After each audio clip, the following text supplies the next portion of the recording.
sits on a smoke cloud, thinking out loud, trying to be strong as she cries. Welcome to the bigger picture. Of course, thank you for having me. Yes, no, the pleasure is all mine. I am your host, as you know, Dakari, and as you can see, I'm also the EIC of Urban Magazine, and we're a digital publication. Oh my goodness, here, Hot 97. What craziness! You just dropped a project last week. Yeah, I just dropped my first album. It's called Seat at the Table.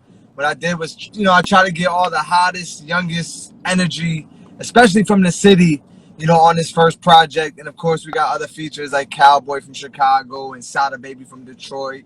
Molly Brazy, who's on the project, she's from Detroit as well. But it's heavy, like East Coast, heavy New York, Jersey artists. I felt like it was only right because those were the artists that, came up as I was coming up, and they still working, and we all deserve a seat at the table. So that's why, when you look at the track listing, I'm getting a lot of people like, yo, it's a lot of New York art. Yeah, these are the artists I work with. These are the artists I, put on myself. And the first time a lot of these artists were on the radio was because of me. So it was only right to get them on the project. You just answered my first question. Number one was, what was your motivation behind Seat at the Table? There it is. There it is. There were some records that didn't make the project. Unfortunately, you know how it goes. But I'm happy with the ones that did, and we got more time to jump to the next either album or do a deluxe, whatever we want. But we have more records, so I'm excited to keep going as well. Well, how did you go through the selection process? Like, what did you just go, like, you followed your heart, or did you like do it strategically? Were you methodical? Like, what did you do? It was like a little bit of everything, but I knew the artists I wanted on here were artists I actually have relationships with, artists I'm actually fans of their music, that I feel like they're working hard. So it was definitely like people I rock with. Mm-hmm. Right. And people I listen to the music, like Chef G Sleepy. Before I worked with them, I'm a fan of their music first, and I think that's important. It wasn't about me, like, oh, let me get the biggest artist in the world and put my name on it. It was like, nah, let me get the artists that I believe in, and let's work together. And I, that was really the process of it. Wow. Right. Well, I mean, I've been listening to it for the past few days, and I am very satisfied. Being a New Yorker myself, it really, I felt full. Like when you listen sometimes to a project, you're like, oh, this is hot. And you're like, oh, okay, skip. You know what I mean? I didn't, feel that way. I actually played it like consecutively. It's like back to back. Yeah, of course, it's 13 records. I don't think anyone's going to love all 13 records, right? The way I do. But it's so many different vibes on it that there's going to be at least one or two that you love. And if I could do that, then I did my job, Oh, no, I feel you. See, I'm a New Yorker, but I'm about to go to ATL next month. Okay. So there was a few things on there too. You know what I'm saying? So you definitely were well-rounded in what you did. Now, when is your show? Hot 97. Yeah, I'm on Saturdays, 3 p.m. to 7 p.m. Okay. And I'm on weeknights. I do the new at 2 a.m. where I play all new music overnight. That's a mix, new at 2 a.m. mix. That's weekdays. And then Sunday is the new movement show where I just only play tri-state artists, from the superstars to brand new artists. So I'm on 6 days a week. It's just spread out. Okay. Yeah, when I first saw MVMT, I was like, acronym? No. Right. And then I put it together. I started the whole movement concept with my mentor at the time was DJ Cypher Sounds, and we came up with this idea, as two DJs, instead of DJing separately, let's create the movement, and we want to DJ together. And that's how it kind of started. Then we're like, let's start producing records with all the artists, that are popping in the city. And we did a record a few years ago. It was Mano was on it, Chinks, RP Chinks, Troy Ave, Mac Wiles, we did a remix to Band from TV. We used the beat and we updated it. And that kind of really sparked it years ago. And then Cypher went and did his comedy thing. He's still DJing. I was like, you know what? Let me carry the torch, and we just kept it going. Okay, now how can people get on this platform? I mean, do you hand select? Do you go out and just pick what you want, or can they go ahead and hit you up? Yeah, they can hit me up. Like a lot of times, artists will DM me, and it comes from different ways. It'll come from DJs from the town. Like, gotta see what this artist is doing. Artists will just DM me. They might not have 1 million followers, but the music is good. The quality, you know, of music they're putting out, the videos, everything is good. And I'll be like, you know what, I respect it. Let's give this artist a shot. Well, yeah, they tend to be more raw too. That's when you get the most. I feel like when people are not huge, you know what I mean? They're not this huge brand. It's not about the business yet. It's about the passion, you know. Right. And I feel like, yeah. No, I was gonna say it gets me excited to see them at that level. You know what I'm saying? Where the different type of energy when you're hungry and when you're new and when you're young, compared to when you're established. Right. Now, I want you to paint me a picture, you know, of what it was like for you growing up. You know, I mean, you're still, you know, out there doing your thing, you know, but before Hot 97, before the Love and Hip Hop thing, before all that stuff, paint me a picture as to what it was like for you growing up and what brought you to hip hop. I'm sure it obviously it shaped you. It's what you want to do. Yeah, of course. And, you know, it's just your surrounding, your environment. So if you watch the 2020 Vision video with Chef G and Sleepy Hollow, the opening scene of the video is actually the projects where we grew up. I grew up across the street from those projects. So a lot of my friends, a lot of family like lived in the projects. We went to like the rec center, played in it. So it was important for me to do that in the video, kind of to start telling that story of like the question you're asking. But, you know, it's just that typical, there's always a couple white families and white boys that grow up in the hood, and that's just what it was. Like a majority of my friends were the minorities. I grew up with a lot of, you know, Puerto Ricans. My best friend is Puerto Rican, Dominicans, a lot, you know, so race and color, because we grew up in it, it never made, I never thought of it until we started getting older. I started doing like television, and I'm like, oh shit, this shit is real. Like a lot of shit is real. But, you know, growing up I grew up in Elizabeth, New Jersey. I went to Elizabeth High School. I worked. So you never experienced that. Like I never experienced like racism. Yeah, you didn't experience. I would say that you, to an extent, you didn't experience like a white privilege. You know what I mean? You were there. You were within it. If it even if it did happen, I didn't even realize it because the people I'm around, I'm like, normal to me, right? So it wasn't until like I got older that I started seeing the differences, and when I was traveling outside of New York, I started seeing like, oh yeah, shit is different. But yeah, it was like regular growing up in, you know, urban environment. Yeah, that's. Yep. Of course, hip hop music was always around. That's all we listened to. My older brother played it. My cousins played it. So we were always in tune, listening to hip hop. I already knew what was going on. And then at like 6 years old, my father, who randomly, he didn't listen to hip hop. He was into rock music, but he did like real estate. He worked for like real estate companies, had some extra money, and he was like, yo, you know what I'm gonna do? I'm gonna do a concert. And at the time, Biggie Smalls was like the new up and coming artist out of New York, and he booked Biggie for a concert in our hometown because he knew that's what who my brother listened to. And I think little things like that influence you as I get older, because I wasn't allowed to go. I was too young, but I seen it happening in the house. So, you know, little things like that really like influenced me to make an impression on you. Yeah. My goal was like, yeah, my pops who don't care about hip hop and don't, you know, he just hustling. He did a whole hip hop concert with a legend at the, you know, now, but at that time it was a new artist, and I thought, you know, just that story and watching how it played out was amazing. So when did you realize you wanted to do music yourself? It was like stages, right? So I think around probably like 12, 13, you start realizing, you know, I love music, but I'm not a singer, I'm not a rapper, and it was like, how can I still be involved? And I started seeing like what DJs were doing and hearing DJs on the radio and seeing how, you know, big they were, that they were artists too at that point. You know, you the radio, you hear the Funk Flexes, DJ Enough, and Cypher, Mr. C's on Hot 97, and then I go, you know, team parties, and I'm seeing them DJing and all the love they're getting, and I'm like, wow, they turned this into a career. Hey, I could probably.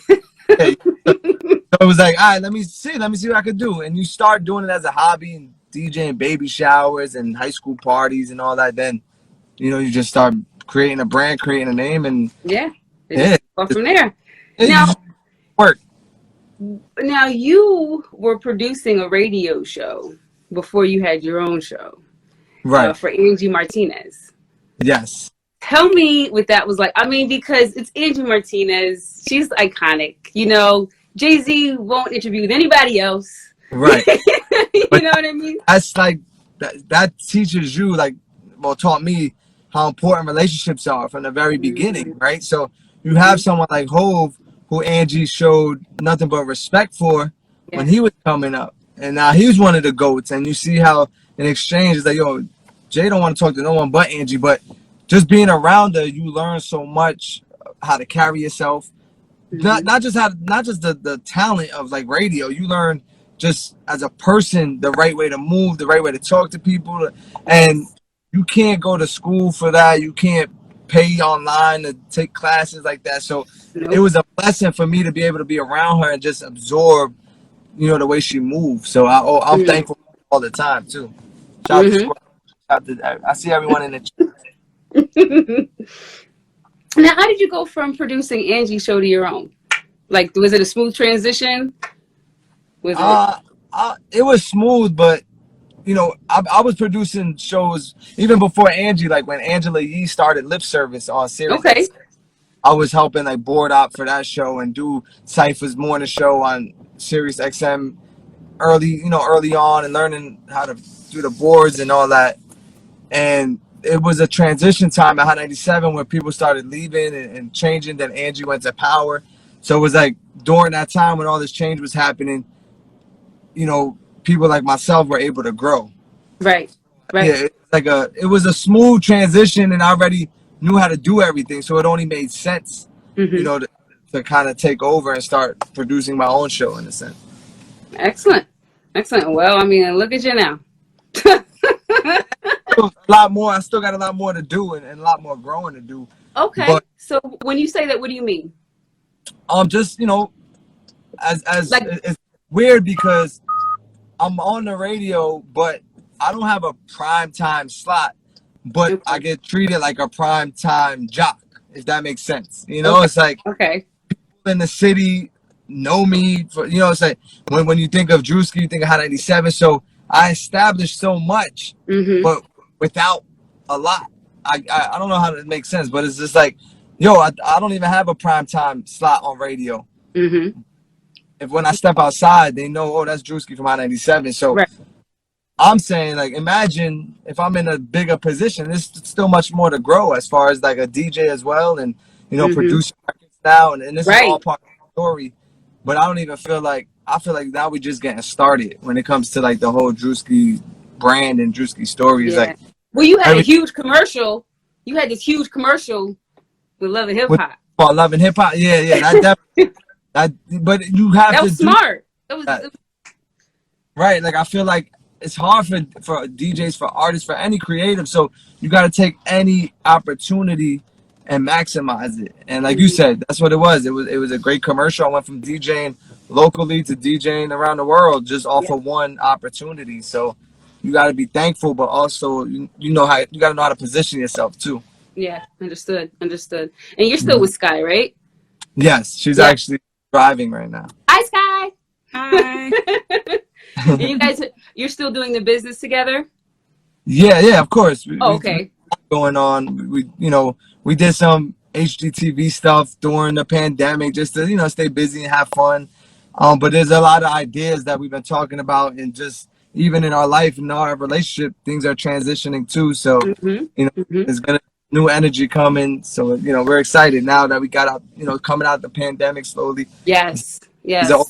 People are more in tune. So it's like, all right, what we doing next? Let's figure out what we doing next. Now she's vegan. Have you become vegan?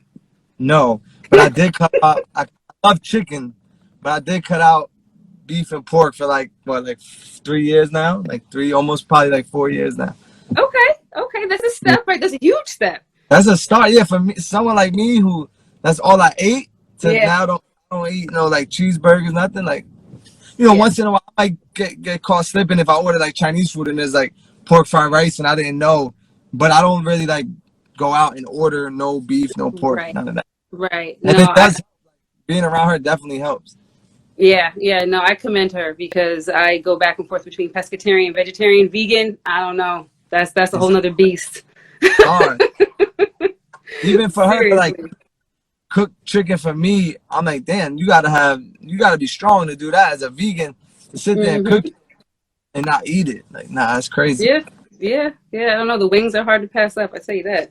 Now, now, as far as your show, like, how do you pick your guests? I know you get inundated. I know you get inundated with people that want to be on your show. You know, even though you might not think it's prime, you know, not being a prime time, etc. I know you get hit up. So, like, what do you do? Like, We don't we scan the artist, but it's got to be like, respect what the artist is doing. yeah, of course. Yeah, it's like, yo, I love what you're doing. I respect it. I see potential. But And I of know, course, but it's so much. I know you got a lot though. That's a lot. I oh, mean, my little self, my little old me over here, the bigger picture, we ain't bigger yet. Okay, we right, getting there. But my point is, it's like listen, I know what I'm I on the have to go show, through. so it's important. I'm on the bigger picture show, so it's somewhat important. But Yes, not, it is. It is. we try to go through as much as we can. Of course, there's priority. It's like, okay, if a brand new artist reaches out, but then someone that's super lit, we're gonna have to put them on first. That's just what it is. You gotta just keep working hard. But if there's room of this space to squeeze people in, yeah, of course. Especially on my Sunday show on the radio, like 90% of the interviews are artists people never even heard before. But I'm putting them on so they can learn how to do interviews, learn how to loosen up, learn how to get on radio. And I think that's important because record labels, managers, they're not grooming these artists no more. There's no like really, helping talent with media, none of that. So it's like, if I'm the guy that you come to first to kind of learn how to do an interview or loosen up, hey, so be it. I'm with it. So you A&R, too. I guess low key, yeah. I wouldn't call myself an A&R, but the way we put this project together, I definitely A&R'd it. I worked with producers. I said, these type of records will work for this artist. Let's put these two artists together. So in a sense, it's definitely A&R. Yeah. Well, that's what's up. You got a passion, you got a love for the game. It's very apparent. Now, what are some artists that you haven't worked with yet that you want to work with? Like friends that I know, I gotta get a record with Cardi B soon. It's just gotta happen. I know she's super, but I would love to work with Cardi. I was in the studio yesterday and I missed Dave East. He was in there. I want to get something with East. I think we could cook something up crazy. There's even legendary artists that I'm around too that I didn't work with, and you start realizing, like when we lost DMX, I'm like, yo, imagine if I had a record with DMX. Easy that. So there's artists like Busta Rhymes that I was just with, that I start, after we left the studio, I'm like, yo, I gotta follow up with Bust. I gotta get a record with Busta Rhymes. He just hit like 10 million views or 2. He just posted something about that. I saw that. Oh yeah, Mariah. I was like, okay. Yeah, but Mariah, that combination is different. But there's so many like artists that influence me, inspire me, and then there's new artists that are doing it, like Young Boys, 26AR out of Brooklyn, all these drill artists that. Okay, so drill artists. Explain this to me, because this is like a new thing. Am I correct? This is like a whole like a piece it's of the like genre. To the world, but it's been going on in Brooklyn for a while now, so it's not new. Like if somebody explain to everybody that doesn't know, that's not in Brooklyn. Explain. All right, so from what I got, right, from my research and talking to the artists, we Bobby and Rowdy get credit for what they did, what they contributed to Brooklyn drill. But then there was artists even before that, like DOD, like Bleezy DOD, and there was artists before that was doing like street music, right? But they didn't consider it drill until the term drill came around. But they were like, yo, we kind of created it. But at a point, 22G's, he took a beat from a UK producer that they were doing in UK, and he made a diss record dissing Chef G, and then Chef G responded. So that was like the drill music we know today, the Pop Smoke 5-year form. Yeah. Is what people consider drill. So the 22G's Chef G like beef is what created Brooklyn drill to me today. But there were guys doing it before that, right? But the sound of a UK beat with a New York artist on it is what the world thinks is, Brooklyn drill. And that created opportunities for artists like CJ with the Whoop-Dee record, who's from Staten Island. You got artists in the Bronx doing it now, but it started in Brooklyn. It started as like a beef thing, and then it just started growing, and it became its own sound. And BK drill, Brooklyn drill, and New York drill, and now it's going crazy everywhere. Like you hear even Drake doing drill records. And he put. Now, I'm sorry. Someone said drill started in London. Yeah, we cracked the beat, the UK sound. That drill sound is when New York artists started getting on it. Is what they consider drill today. Yeah, I see some reggae. I know a couple people have asked about reggae. They want to know if you would ever infuse reggae into reggae. Yeah, 1000%. I got, a record I have in mind for Hood Celebrity, who does reggae music, Cranium, who does reggae music. So it's definitely, of course, that's mandatory. Yeah, I just spoke to Cranium about a month ago. He's funny. He's a funny guy. Yeah. That's what's... You looking at the comments? Yeah, I'm looking at because anytime you bring up Brooklyn drill, everyone has different opinions. Yeah. Well, oh my goodness. Well, I tell you what, so what's next? I mean, I know that, you were talking about, as far as prime time, I know that you have the seat at the table. I mean, I know you're going to run with this. This is going to be a banger for the summer. Right. But what do you have in store? Like, what you have anything, little secret that you can tell us? I know you got other plans. It's not, I wouldn't say it's a secret. It's definitely a plan, but after doing this whole project and working with all these artists, it's such a great experience that I'm like, yo, I'm working with all these artists. We're trying to contribute to what they do in their careers. And then you start thinking, like, I don't even have my own artist. So why don't we just start our own production company and start giving artists these opportunities? And we have relationships with major labels and with A&Rs, and if I feel like there's someone that is super talented and that we can grow together, I think that's the stage. And the next step is like, let's start signing some of these young artists and giving them the opportunities and giving them the platforms that they need to grow their career, and we can grow together. So I think it's not really a secret. We started it yet? No. Do we have any artists in mind right now? No, but I know like it's going eventually. All right, what about, somebody asked about a tour too. What about, is there a tour on deck? Yeah, so we're trying to figure it out now. We're definitely going to do a big show in New York, Nice. where a lot of the artists off seat at the table. But it's hard because of the COVID and the capacity restrictions and all that.